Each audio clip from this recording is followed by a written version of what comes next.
আহা, ছিঁড়ে গেল। বনুরে তুই তো আমারে মায়েরাই ফেলবি।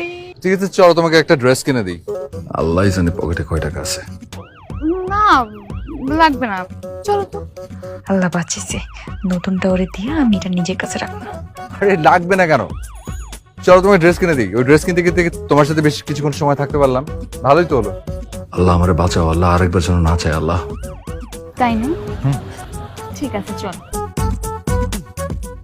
দূর কি দরকার ছিল আবার দাঁড় করতে বলে। বাসায় পৌঁছলাম না, আবার জামা খুঁজতেছে। কি রে বোন, কি অবস্থা তোর? ওই তোর না জামা দিয়ে যাওয়ার কথা, আজকে তুই কই? না না না ঠিক আছে, দেয়ার তো কথা, হ্যাঁ সেটা ঠিক আছে, কিন্তু ওই হয়েছে কি বাসা থেকে বের হইতে হইতে একটু সময় লেগে গেছে আমার। ওই যে আমার ডিজাইনার বলছে কাল ফেরত দিয়ে দিবে। তুই আবার ডিজাইনার পাইলি কই?